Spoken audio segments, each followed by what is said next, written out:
Hello guys, welcome back again आपका study service में। मैं आपका एक बार हार्दिक स्वागत करता हूं। तो जैसे स्टूडेंट्स ने क्लास में मुझे कहा था कि प्रैक्टिस चाहिए है हमें। जो हम टॉपिक डेली कर रहे हैं हमें उसके रिगार्डिंग प्रैक्टिस चाहिए। तो देखिए, उसके रिगार्डिंग मैं प्रैक्टिस लेके आ चुका हूं। तो आज का जो हमारा टॉपिक रहने वाला है आपका, तो वो टॉपिक हमारा सीक्वेंस वाइज में। देखिए, हमने जो सबसे पहले क्लास में हमने जो टॉपिक किया था हमारा the earth in the solar system, तो वो हमारा टॉपिक रहने वाला है कौन सा, the earth in solar system.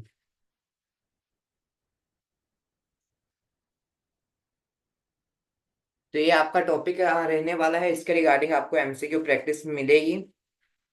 Practice हम जो जो हमारे टॉपिक कंप्लीट होते जाएंगे कि हम प्रैक्टिस करते जाएंगे। तो देखते हैं हमारा फर्स्ट क्वेश्चन। आज टॉपिक मैंने आपको बता दिया है। तो देखिए, आपका फर्स्ट क्वेश्चन क्या है। Asteroids are found between the orbit of, तो आपको बताना है जो आपके क्षुद्र ग्रह है ना, किसकी कक्षाओं के बीच में पाए जाते हैं। तो देखिए, हमने टॉपिक किया था आपको पूरा का पूरे, मैंने पहले जब प्लैनेट्स करवाए थे आपको, यहाँ पे सन था, आपके बाकी 8 प्लैनेट थे, तो आपको ये बताया था कि एस्ट्रॉइड जो हैं आपके कहाँ पर पाए जाते हैं। तो साथ साथ में आपने सबने कहाँ कमेंट करते जाना है नीचे वीडियो में कि जो हमारा जो राइट आंसर रहेगा वो क्या रहेगा। तो देखिए, हमने क्या किया था। यहाँ पे हमारा मार्स था और यहाँ पर हमारा जुपिटर था। तो हमने जब देखा था यहाँ पे ये हमारा मार्स आ गया, ये हमारा जुपिटर आ गया, तो इस बीच में एक शुद्ध रेखांकी कक्षा थी, यानी एस्ट्रॉयड बेल्ट थी। इसमें काफी सारे आपके शुद्ध ग्रह पाए जाते हैं। तो आपसे क्वेश्चन यही पूछा गया है कि किन के बीच में आपकी जो एस्ट्रॉयड बेल्ट है आपकी, एस्ट्रॉयड बेल्ट है या एस्ट्रॉयड, कुछ भी कहें आप इसे, चाहे आप ऐसे एस्ट्रॉयड बेल्ट कहें या फिर एस्ट्रॉयड कहें, किन दो के बीच में ये पाए जाता है। तो इसका जो आपका राइट आंसर रहेगा वो मार्स और जुपिटर रहेगा। ऑप्शन नंबर बी इसका बिल्कुल राइट आंसर रहेगा। आपका मार्स और जुपिटर के बीच में आपके क्षुद्र ग्रह पाए जाते हैं, एस्ट्रॉयड आपके पाए जाते हैं। अगला क्वेश्चन देखते हैं, क्वेश्चन नंबर हमारा second. What is the hottest planet in our solar system. तो ये आपसे पूछ रहा है कि आपका जो सौर मंडल का जो सबसे गर्म ग्रह है ना वो कौन सा है, यानी हमारे सौर मंडल का सबसे गर्म ग्रह कौन सा है, हॉटेस्ट ग्रह। मैंने बताया था आपको, ये भी क्लास में देखिए मैंने करवाया था आपको। तो ये हमारी प्रैक्टिस है। तो जितना भी हमने किया था वो तो हम करेंगे, थोड़े से एक्स्ट्रा जो हमसे टॉपिक छूटे थे क्लास में वो भी हम यहाँ पे करेंगे साथ साथ में। तो देखिए, सीक्वेंस में देखिए तो आपकी मरकरी सबसे पहले आती है। बट मैंने क्या कहा था कि मरकरी आपका हॉटेस्ट ग्रह बिल्कुल नहीं है। चाहे ये पहले ही क्यों ना हो, पर ये आपका हॉटेस्ट ग्रह नहीं है। तो कौन सा होगा। तो आपका जो होगा इसका option number A, Venus. Venus आपका सबसे हॉटेस्ट ग्रह है। क्यों है अभी ये देखिए, इसमें जो हमारी CO2 यानी कार्बन डाइऑक्साइड है, इसकी मात्रा काफी ज्यादा पाई जाती है। कितनी, लगभग आपकी 95% तक आपकी इसमें CO2 पाई जाती है। अब कार्बन डाइऑक्साइड से आपका क्या लेना देना है। देखिए, मान लीजिए ये हमारी अर्थ है, एक एग्जाम्पल के थ्रू आप समझिए कैसे रोल प्ले करती है। अब कहते हैं हम हमारी अर्थ में कि आपकी कार्बन डाइऑक्साइड अगर बढ़ जाएगी तो गर्मी हो जाएगी, तो वो काम कैसे करती है। देखिए, ये सन है। अब जब आपकी सनलाइट ना आती है ना, तब हमारी जो अर्थ आती है वो वापिस से रिफ्लेक्ट करके उसे वापिस से स्पेस में भेजिए। अगर यहाँ से रोशनी आ रही है तो वो वापिस स्पेस में जाएगी जाएगी। अब क्या होता है, अब जो हमें गर्मी महसूस होती है वो कैसे होगी, अगर सभी रोशनी चली जाएगी, सभी जो ताप आएगा आपका हीट आएगी वो चले जाएगी वापिस, तो गर्मी रहेगी नहीं हमारी पृथ्वी में। तो वहां पे जो आपका मेजरली जो सबसे ज्यादा महत्वपूर्ण रोल प्ले करता है वो आपकी कार्बन डाइऑक्साइड है, CO2। करती क्या CO2, देखिए CO2 आपके आकाश में कुछ इस तरीके से प्रेजेंट होगी।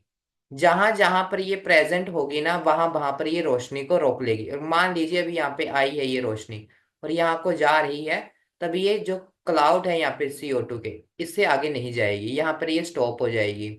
जैसे यहाँ पर आई तो यहाँ पर ये रुक जाएगी, तो ये वापस पृथ्वी में ही ट्रैप होगी कहीं ना कहीं इन्वायरमेंट में।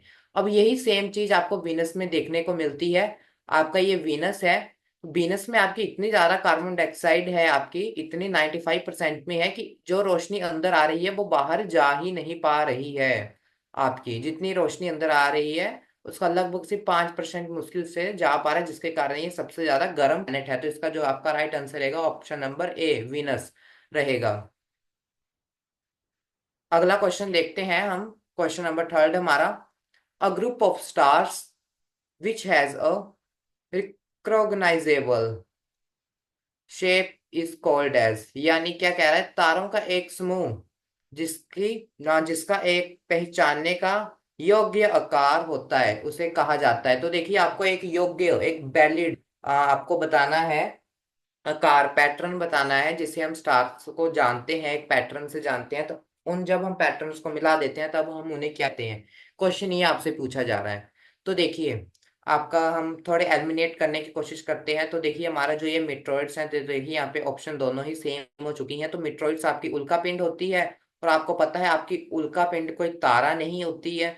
वो टूटे हुए आपके प्लैनेट जब आपके बनते हैं उसके फॉर्मेशन का हिस्सा होती है, जो प्लेनेट नहीं बन पाते हैं या फिर उनके टूटे हुए हिस्से, हम मिट्रॉइड यानी उल्का पिंड कहते हैं। तो देखिए ऑप्शन ए, ऑप्शन सी और ऑप्शन डी आपकी हो गई है, तो ये आपका हो नहीं सकती है।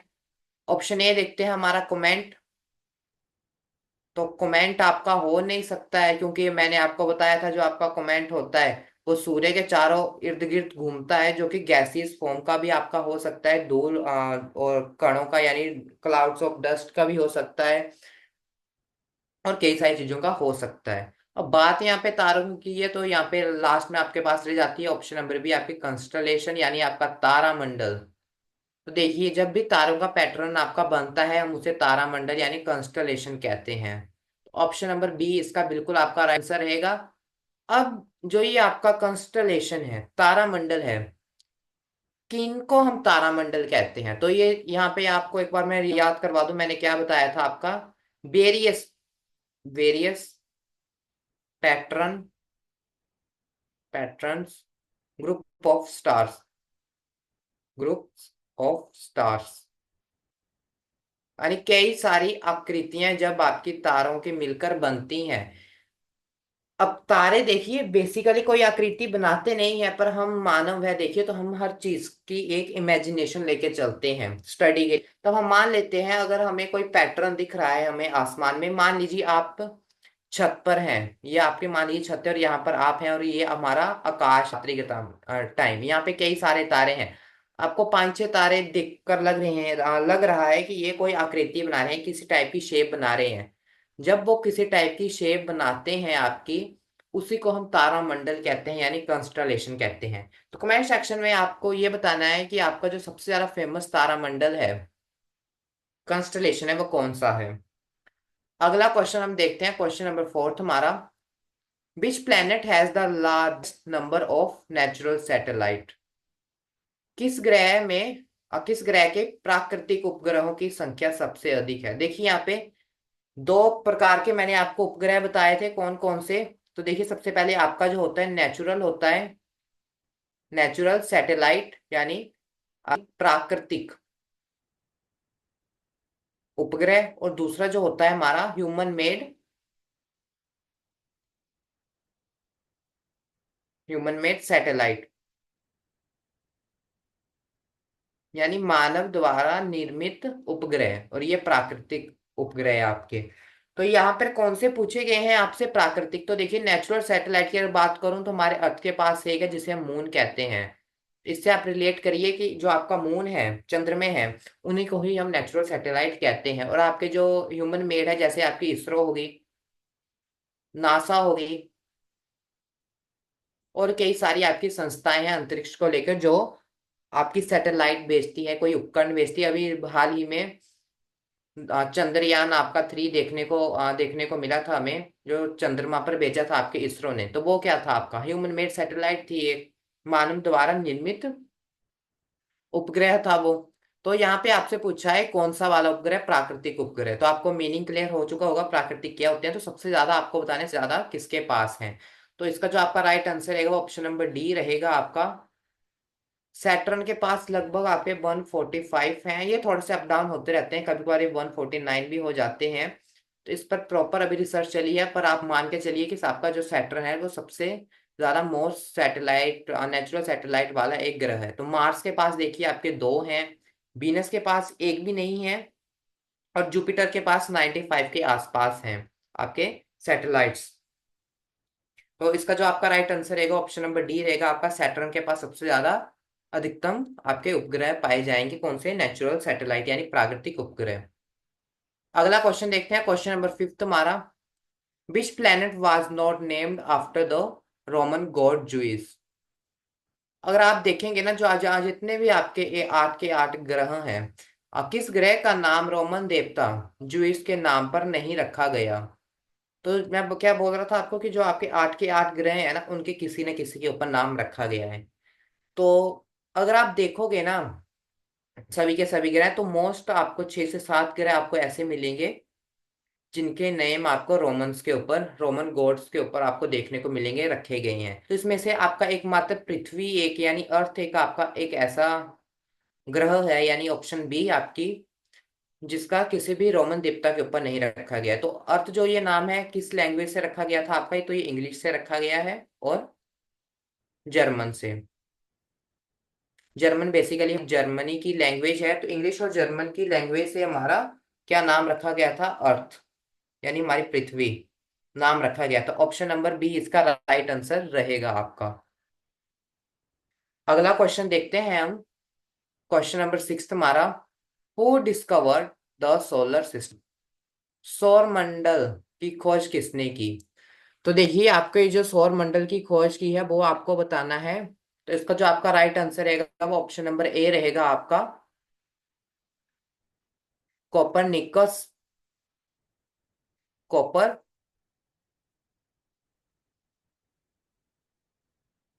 कोपरनिकस है जिसने आपकी किसकी खोज की थी, सौर मंडल यानी सोलर सिस्टम की खोज की थी, डिस्कवरी जिसे हम कहते हैं डिस्कवरी। तो वो हमारी कोपरनिकस ने की थी, तो आपका ए आंसर जो रहेगा वो बिल्कुल सही आंसर रहेगा। अगला क्वेश्चन देखते हैं, क्वेश्चन नंबर सेवंथ हमारा, which of the flowing planets has the shortest day. तो आपको जो बताना है, निम्नलिखित में से किस ग्रह का दिन सबसे छोटा होता है। तो देखिए क्वेश्चन आपको इस तरीके से भी एग्जामिनर पूछ सकता है कि जो आपका दिन होता है वो किसके कारण होता है, डे और जो होती है किसके कारण होती है। तो देखिए हमने दो चीजें समझी थी, हमारी रोटेशन एक समझी थी हमने, और एक हमारी रेवोल्यूशन हमने समझी थी। अब रोटेशन हमारी क्या थी, एग्जांपल मैंने बड़ी अच्छी आपको दी थी, मान लीजिए आप एक ग्राउंड में खड़े हैं, एक ही जगह पर आप बार बार गोल घूम रहे हैं, वो आपकी रोटेशन है, यानी पृथ्वी भी आपकी एक ही जगह पर जब आपकी बार बार घूमती है वो हमारी क्या होती है, रोटेशन होती है। और रेवोल्यूशन आपका क्या होगा, मान लीजिए आप एक ग्राउंड में हैं, आप आर्मी की या फिर पुलिस की, मेडिकल की प्रिपरेशन कर रहे हैं, भर्ती देने की तैयारी कर रहे हैं, और आप डेली दौड़ लगाते हैं। तो आप दौड़ कैसे लगाएंगे, ग्राउंड के चारों तरफ लगाएंगे ना आप दौड़। जब आप चारों तरफ दौड़ रहे हैं ना, वही आपका रेवोल्यूशन है। इसी प्रकार हमारी कुछ पृथ्वी है, बीच में सन आता है, ये पृथ्वी आ गई आपकी, तो ये सूर्य के चारों ओर घूमती है। अब देखिए रोटेशन से क्या होगा, डे और नाइट जो आपका होता है ना, वो रोटेशन के मदद से होता है। अगर रोटेशन ना हो तो आपका दिन रात नहीं देखने को मिलता है। और रेवोल्यूशन की बात करूं मैं, तो रेवोल्यूशन से क्या हो रहा है, आपके सीजन आ रहे हैं, आपकी ऋतुएं, सीजन चेंज होते हैं आपके, सीजन चेंज आपके होते हैं, ऋतुएं में परिवर्तन आपको देखने को मिलता है, किसके कारण, रेवोल्यूशन के कारण। तो आपको अब बताना है इसमें से आपका जो सबसे शॉर्टेस्ट डे है वो कौन सा है, सबसे छोटा दिन जो आपका है वो कौन सा है, कौन सा है। तो आपको बताना है, तो वो वीनस रहेगा। वीनस एक ऐसा मात्र आपके पूरे सौरमंडल में ग्रह है जिसका सबसे छोटा दिन होता है, लगभग कितने घंटों का। देखिए हमारी जो अर्थ है इसका होता है आपका 24 घंटों के आसपास, 24 घंटों के आसपास आपको एक दिन देखने को मिलता है। वीनस में जो आपको एक दिन देखने को मिलेगा वो 10 घंटों का होगा, सबसे छोटा ये यहाँ पर दिन है। तो देखिए एक और मैं आपको साथ साथ में बता दूं, इस तरफ आप लिख लीजिए हमारा रोटेशन, और दूसरी तरफ आप लिख लीजिए रेवोल्यूशन हमारा। अगर आपसे एग्जामिनर पूछता है सबसे स्मॉलेस्ट आपका जो रोटेशन रहेगा तो वो किसका रहेगा, तो अभी हमने जाना आपका जुपिटर है। जुपिटर आपका से कम वक्त में घूमता है, लगभग 10 घंटों के आसपास घूम जाता है ये आपका। और अगर सबसे लार्जेस्ट की बात करूं जो सबसे ज्यादा समय लेता है लार्जेस्ट, तो वो वीनस रहेगा। आपको कमेंट सेक्शन में बताना है वीनस कितना टाइम लेता है। तो एक हिंट बता देता हूँ, वीनस दिनों का टाइम लेता है, काफी सारे दिनों का टाइम लेता है, या तो 1 घंटों का समय नहीं लेता है, या काफी सारे दिनों का लेता है। तो आपको वो बताना है इसे कितने दिनों का समय लगता है अपना एक दिन पूरा करने में। और रेवोल्यूशन यानी 1 साल की अगर मैं बात करूं तो जो सबसे कम समय लगता है आपका स्मॉलेस्ट, जिसका सबसे ज्यादा रेवोल्यूशन है, तो वो आपकी मरकरी रहेगी, क्योंकि सबसे क्लोजेस्ट आपका प्लेनेट है और सबसे ज्यादा टाइम लगता है। लार्जेस्ट इसका रेवोल्यूशन है। वो सबसे जो दूर ग्रह लास्ट आपका है नेपच्यून। नेपच्यून ग्रह है, उसको सबसे ज्यादा अधिकतम समय लगेगा। अगला क्वेश्चन देखते हैं। क्वेश्चन नंबर 8 तुम्हारा, the average distance from the sun to earth is. सूर्य से पृथ्वी की औसत दूरी। जब हमने समझा था हमारे कितनी सूर्य की दूरी है, देखिए सूर्य की आपकी एक दूरी फिक्स नहीं होती है, हम एक औसत मान के चलते हैं, लगभग आपकी दूरी कितनी है। तो आपको वो बताना है कितनी है। 4 ऑप्शन आपको दे रखी हैं यहाँ पर आपकी, मिलियंस में इसकी दूरी है आपकी। तो सबको जल्दी जल्दी सेक्शन में आंसर करते चलने हैं साथ साथ में। तो देखिए, हमने समझा था, हमने सूर्य की दूरी भी समझी थी, हमारी सन की दूरी भी समझी थी, और सन से जो हमारा प्लैनेट्स का डिस्टेंस है वो भी हमने देखा था, और साइज वाइज भी हमने सबको स्टडी किया था। तो यहाँ पे आपसे वही क्वेश्चन पूछा है, तो सूर्य की गति दूरी बतानी है हमारी कहाँ से, पृथ्वी से। तो ए ऑप्शन आपका बिल्कुल राइट आंसर रहेगा, ऑप्शन नंबर ए 150। 150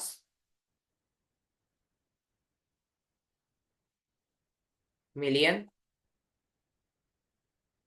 किलोमीटर तक की ये दूरी होती है। ऑप्शन नंबर ए इसका आपका राइट आंसर। कहाँ से कहाँ, हमारे ये हमारा सन आ गया और ये हमारी अर्थ आ गई, अर्थ और ये हमारा सन आ गया। इन दोनों के बीच की जो दूरी है वो 150 मिलियन किलोमीटर आपकी रहेगी। ऑप्शन इसका राइट आंसर रहेगा। अगला क्वेश्चन देखते हैं, क्वेश्चन नंबर 9 हमारा, which planet is made up of thick white and yellowish clouds of sulphuric acid. कौन सा ग्रह सल्फ्यूरिक एसिड के मोटे सफेद और पीले बादलों से बना हुआ है। तो देखिए, आपका जो इसका आंसर रहेगा वो ऑप्शन नंबर बी रहेगा, वीनस। कैसे, तो देखिए मैंने आपको बताया था जो वीनस है उसमें सबसे ज्यादा CO2 पाई जाती है, लगभग 95% तक CO2 पाई जाती है। अब जब CO2 होगी तो गर्मी काफी सारी होगी, और गैसेस आपकी CO2 में जो आपका ग्रीन हाउस गैसेस होती है उसमें कई सारी गैसेस होती हैं, जिसमें से CO2 भी एक हिस्सा है। तो उसमें से एक और आपकी गैस पाई जाती है, कौन सी, सल्फ्यूरिक एसिड है आपकी जो पाई जाती है। इसका मेनली जो काम है वो क्या है, देखिए तो हीट आपकी रोक रही है, कहाँ पर होगी, आपकी क्लाउड्स में होगी, और इसी के कारण आपके सफेद और पीले मोटे मोटे प्रकार के आपके बादल ये बनाती है सल्फ्यूरिक एसिड। और यहाँ जो बारिश होती है ना, वो एसिड की बारिश होती है।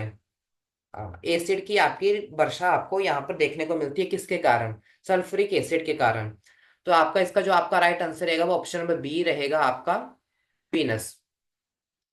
जहां पर आपके बड़े बड़े बादल पाए जाते हैं, कौन से रंग के, सफेद और पीले रंग के, किसके कारण, सल्फ्यूरिक एसिड के कारण। अगला क्वेश्चन देखते हैं, क्वेश्चन नंबर 10 हमारा, which of the flowing draft planets lies in the main asteroid belt. तो आपको बताना है निम्नलिखित में से कौन सा बोना ग्रह मुख्य क्षुद्र ग्रह बेल्ट में स्थित है। तो हमने क्वेश्चन सबसे पहले क्वेश्चन में ही हमने ये जाना हमारी क्षुद्र ग्रह किसके बीच में होती है, कौन कौन सी होती है, तो हमने देखा। अब आपको बताना है इसमें से जो आपका ड्राफ्ट यानी बोना ग्रह है तो वो कौन सा है। तो देखिए ऑप्शन सी आपका राइट आंसर रहेगा, सीरीज जो है आपका ड्राफ्ट प्लेनेट है। तो देखिए 2006 में ना आपके IAU यानी इंटरनेशनल एस्ट्रोनॉमिकल यूनियन की एक मीटिंग हुई थी 2006 में। इसके तहत आपके 2 प्लेनेट और जोड़े गए थे आपके ड्राफ्ट प्लेनेट में, कौन कौन से, देखिए सबसे पहले आपका सीरीज था और दूसरा आपका प्लूटो था। तो ये दोनों के दोनों आपके जोड़े गए थे। अब जो आपका ये सीरीज था वो ये कहाँ पर स्थित है आपका? एस्ट्रॉइड बेल्ट पर। एस्ट्रॉइड आपकी जो बेल्ट है उसमें एक ग्रह है आपका सीरिस नाम का, जिसे हम ड्राफ्ट प्लैनेट के नाम से जानते हैं, बोना ग्रह। तो इसका इसलिए आपका आपका राइट आंसर सी रहेगा, सीरिस, क्योंकि ये आपका स्थित है ड्राफ्ट प्लैनेट में। आप अगर बाकी ऑप्शन देखोगे तो ये सभी के सभी भी आपके क्या है, ड्राफ्ट प्लैनेट है, पर ये एस्ट्रॉइड बेल्ट में स्थित नहीं है आपका। ठीक है।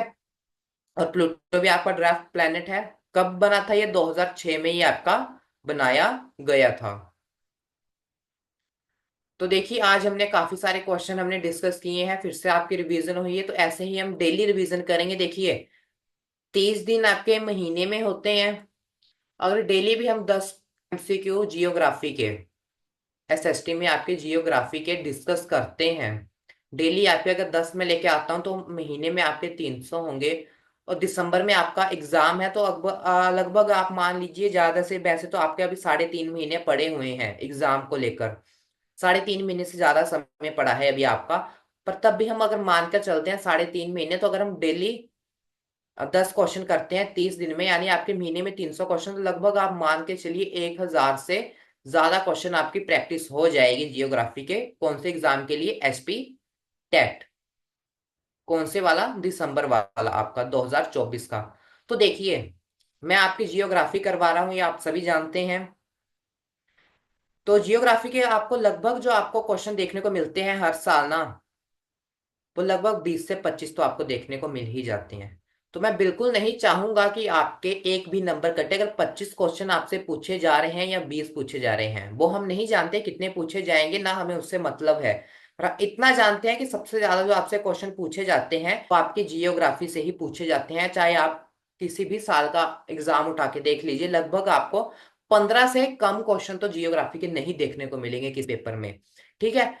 चाहे आपसे इस बार 15 पूछे, 20 पूछे, 25 पूछे, कितने भी पूछे, एक भी नंबर आपका कम नहीं होना चाहिए। अगर 25 पूछ रहे हैं तो आपके 25 में से 25 क्वेश्चन आपके हैं बिल्कुल सही होने चाहिए। अगर लगभग आपका एक नंबर कम होता है, लगभग 24 तो आपके लगभग सही होने ही चाहिए 25 में से। अगर 15 पूछ रहा है तो उसमें से आपके लगभग 14 तो आपको आने ही चाहिए।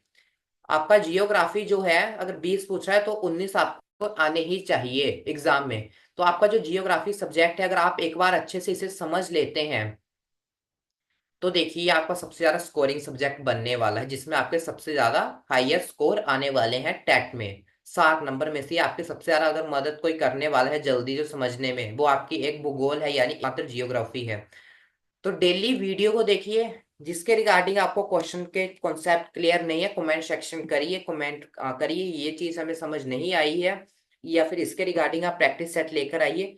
तो वो इतना करना अब आपका काम है, तो आपको वो कमेंट सेक्शन आपको करना पड़ेगा और बताना पड़ेगा। और बाकी जितने हमारे ठीक है, आपको पता है जैसे आपकी क्लासेस होती हैं आपके स्टडी सर्विस में, जो पेड स्टूडेंट है वो जानते होंगे, उनकी क्लासेस रहती हैं हमारी जियोग्राफी की और बाकी सब्जेक्ट्स की भी। तो वो कंटिन्यू चलती जाएंगी, और एमसीक्यू जो हम करेंगे प्रैक्टिस, वो हमारे टॉपिक वाइज रहेंगे। जो जो हमारे क्लासेस में टॉपिक पूरे होते जाएंगे उसके हम एमसीक्यू प्रैक्टिस करते जाएंगे। तो आई होप आपको आज काफी क्वेश्चन क्लियर हुए होंगे। कुछ आपको नया भी मैंने क्वेश्चन ऐड किए थे, थोड़े नए, जिससे आपको मदद हो थोड़ी सी एग्जाम के पॉइंट ऑफ व्यू से। तो आज की क्लास हम यही एंड करते हैं।